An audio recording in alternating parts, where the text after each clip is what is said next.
Tefsiri Müyesser Tevbe Suresi Euzu billahi mineşşeytanirracim.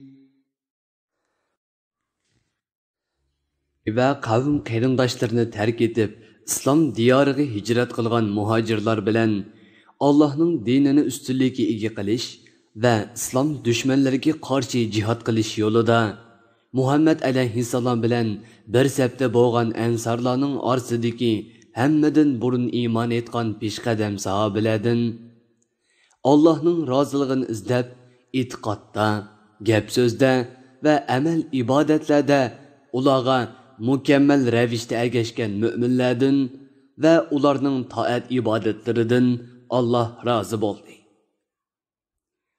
Ularmu Alloh ato qilgan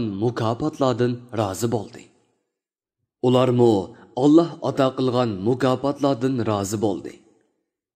Alloh ularga ostidan o'sanglar eqib turadigan jannatlarni tayyorladi. Ular o jannatlarda mangu turadi. Bu cho'ng muvaffaqiyatdir.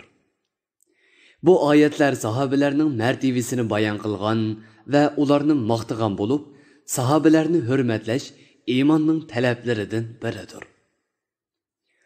Madinaning atrofidagi sahrolik arablarning ichida munofiqlar bor. Madina aholisi ichidami munofiqlikqa odatlanib ketgan va uningda texmi ilgirlab ketganlar bor. Ey payg'ambar, ularni sen bilmaysan, biz bilamiz.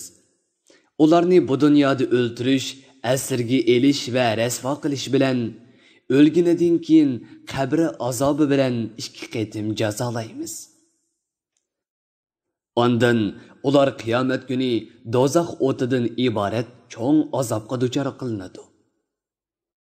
Madina va uning atrofidagi joylarning aholilaridan yana bir guruh kishilar o'z gunohlarini e'tirof qildi. Qilmishlariga pushaymon qildi va Allohga tavba qildi. Ular bu yaxshi ishlarni qilishi bilan birlikda payg'ambar alayhissalom bilan birga jihodga chiqishdan qayb qilishdan iborat yomon ishni qildi. Allohning ularni tavba qilishga muvaffaq qilishi va qilgan tavbasini qabul qilishi umidlikdir. Chunki Alloh tavba qilgan bandalarning gunohini nihoyat mag'firat qilg'uchidir. Ularga nihoyat mehribondir. Ey payg'ambar, yaxshi ishlarni yomon bilan aralashtirib qilgan ashu kishilarning pul mollarining bir qismini sadiqa hisobida olginki, uning bilan ularning gunohlaridan poklag'aysan va munofiqlarning darajasidan ixlosmanlar darajasiga ko'targaysan.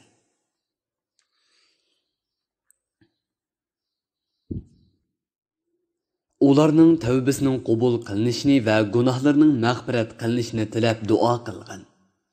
Cheksizki, sening duoying ularga huzur va xotirjamlik elib keladi. Allah har qanday duoni va gap so'zni anglab turg'uchi. Bandalarning niyatini va ahvolini bilib turg'uchidir. Allah har kimga amaliga yarasha mukofot yoki jazo beradi. Jihodga chiqishdan qayb qolgan ashu kishilar va boshqalar Allohning bandalarining tavbasini qabul qiladigan, bergan sadiqalarini qabul qilib, savob ato qiladigan yegona zot ekanligini va Allohning gunohiga tavba qilib, toat ibodat qilishga boshlagan bandalarning tavbasini bakmi qabul qilg'uchi, ularga nihoyat mehribon ekanligini bilmamdi. Ey payg'ambar, ashu munofiqlarga va ularga o'xshashlarga aytganki, sizlar xohlagan yaxshi amallarni qilinglar. Amalinglarni Allohning payg'ambari va mu'minlar ko'radi. Qiyomat kuni sizlar oshkora va yo'shirin hammani aniq bilib turg'uvchi zot Allohning dargohiga qaytarilasizlar. Shu chaqda Alloh sizlarga qilmishinglarni aytib beradi.